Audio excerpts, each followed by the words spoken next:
que isso mostra é que os russos não são tão competentes e o presidente percebe isso. Eles estão dispostos a sacrificar 1 milhão de pessoas até agora, mortas ou gravemente feridas, apenas para conquistar alguns poucos quilômetros quadrados da Ucrânia. Se eu fosse o presidente Putin e estivesse, como ele, tão interessado na história do meu país, eu não estaria em uma boa situação hoje.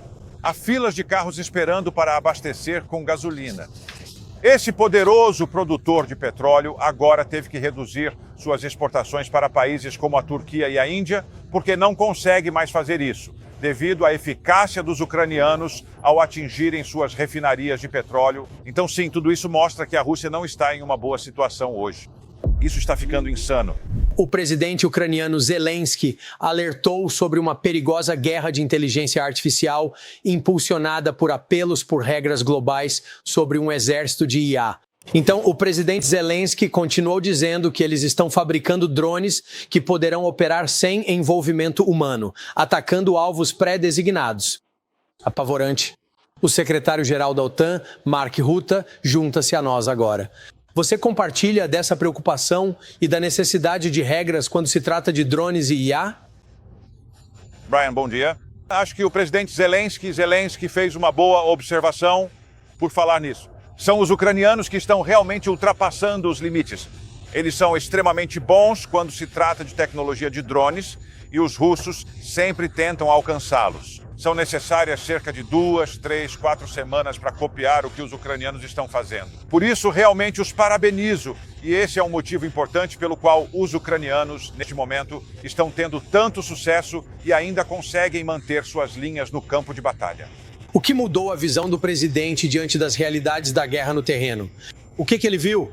Vi que alguns dos seus oficiais vieram a público e disseram que o presidente escuta. Estamos tentando dizer a ele que os russos não estão vencendo esta guerra. O que aconteceu?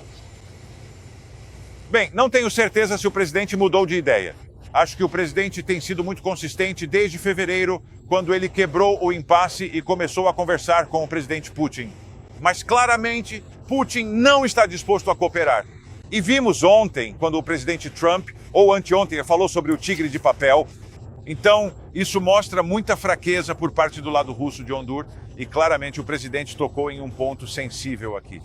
Mas, em uma nota mais séria, o que isso mostra é que os russos não são tão competentes e o presidente percebe isso. Mas, ao mesmo tempo, eles estão dispostos a sacrificar 1 milhão de pessoas até agora, mortas ou gravemente feridas, apenas para conquistar alguns poucos quilômetros quadrados da Ucrânia. Acho que o presidente está colocando muita pressão nos russos para levarem a situação a sério, sentarem-se à mesa de negociações. Ele está disposto a continuar fornecendo armas americanas para a Ucrânia, pagas por seus aliados. Isso é uma ótima notícia.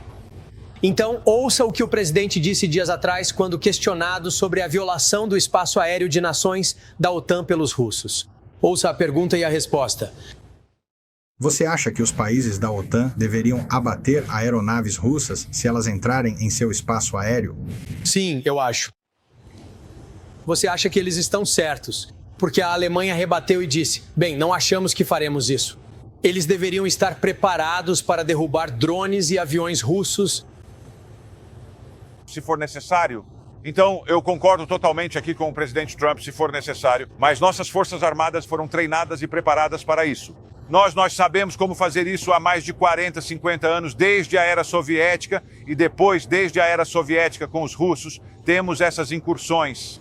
Então isso significa que os pilotos de caça e os militares vão avaliar constantemente as ameaças e, se é necessário, escoltar esses aviões para fora do território aliado, o mínimo, mas se for necessário.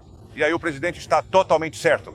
Também faremos mais e, se necessário, o máximo para proteger nosso povo.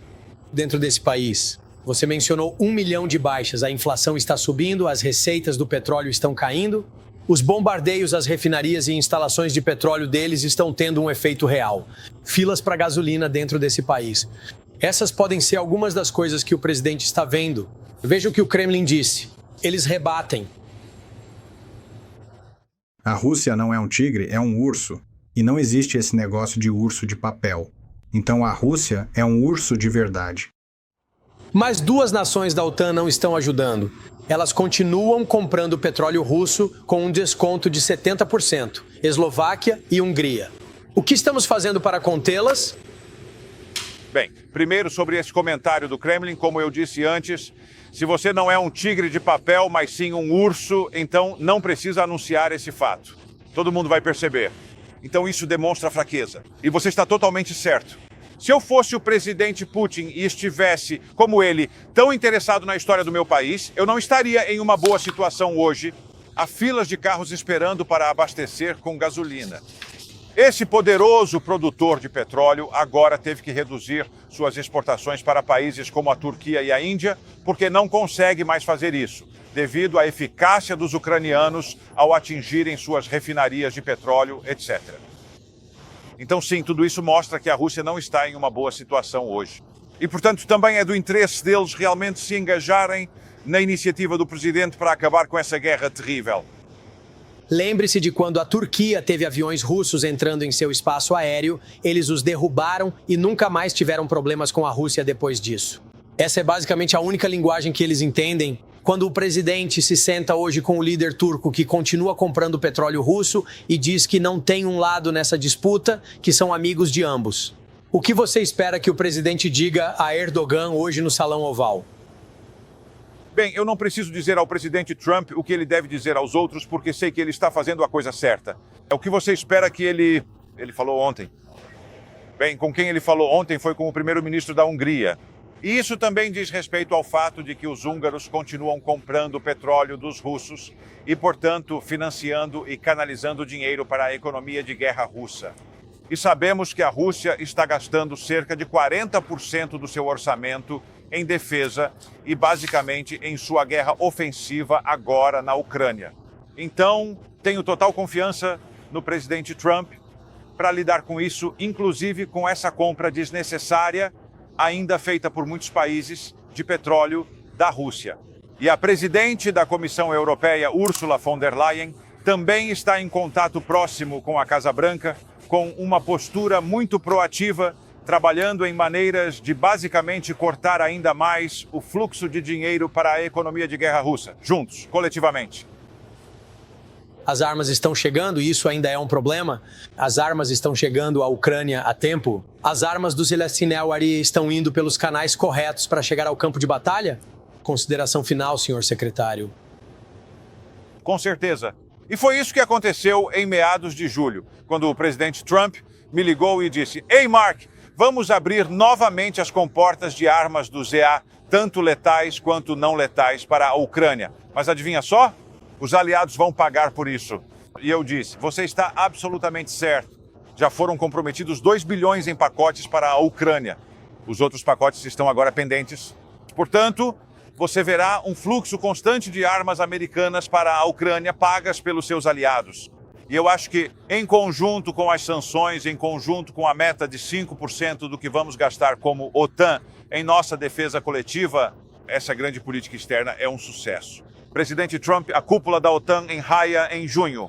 Isso coletivamente coloca pressão sobre a Rússia para levar a situação a sério e parar com isso. Eles agora têm uma última consideração. Eles estão agora perdendo em um mês a mesma quantidade de pessoas que os soviéticos perderam em 10 anos no Afeganistão. Você consegue imaginar? 10 anos no Afeganistão. A mesma quantidade que agora em um mês na Ucrânia. Isso está ficando insano. Está mesmo. E vou sair daqui pensando, ao final desta semana, que o presidente disse que a Ucrânia pode vencer e recuperar seu território, e agora ele vê indícios de que isso pode acontecer. Senhor secretário, muito obrigado. Sei que há muita pressão sobre seus ombros hoje. Boa sorte com suas reuniões. Muito obrigado. Vejo você em breve.